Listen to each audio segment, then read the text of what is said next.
আশা করি সবাই ভালো আছেন, আমিও ভালো আছি।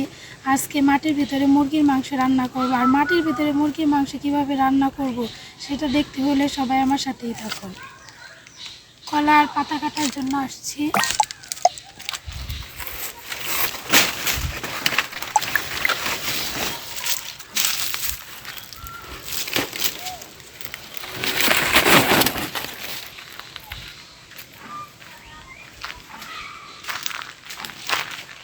এখানে 1 কেজি পরিমাণ মুরগির মাংস নিয়েছি আর দিয়ে দিচ্ছি কয়েকটা আলু। এখানে আমি আদা বাটা, রসুন বাটা, পেঁয়াজ বাটা আর কাঁচামরিচ বাটা সব কিছু একবারে মিক্সড করে নিয়েছি। সবগুলো এখন দিয়ে দিব। এখানে 4টা এলাচ আর কয়েক টুকরা দারচিনি দিয়ে দিলাম। 1 টুকরো লেবুর রস দিয়ে দেব।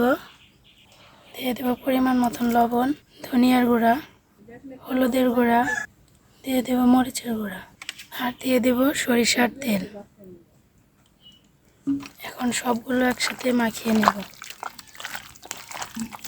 ভালো করে মিক্সড করে নিতে হবে। মাখানো হয়ে গেছে।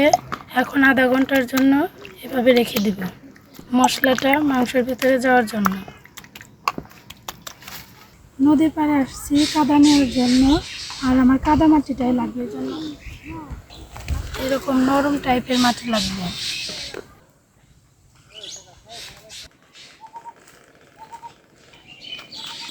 মাংসগুলো মাখিয়ে রেখেছিলাম, ওই মাংসগুলো এখন কলা পাতার ভিতরে ঢেলে দিব।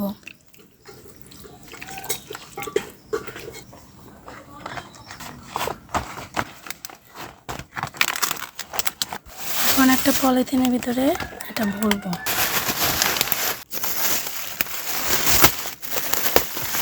আমি এভাবে করে 3টা পলিথিন দিয়ে বেঁধে নিয়েছি।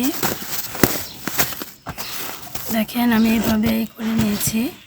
এখন এটাকে মাটি দিয়ে এটার উপরে পুরাটা মাটি দিয়ে দিব। এভাবে মাটি লাগিয়ে নিব। এখন এটা আমি চুলায় বসিয়ে দিয়ে অপর পিঠ এরকম করে কাদা দিয়ে মুড়িয়ে নেব। চুলার উপরে বসিয়ে নিয়েছি। এখন অপর পিঠে এরকম করে দিয়ে দিব। কাদা দিয়ে মোড়ানো হয়ে গেছে। দেখেন এইভাবে মুড়িয়ে নিয়েছি। চুলার উপরে বসে একটা তাওয়া দিয়ে এখন আগুন ধরিয়ে দেব।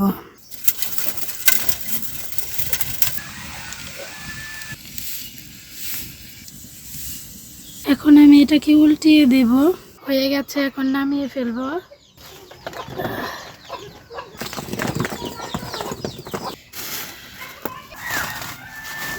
মাংস এখন ঢেলে নিব।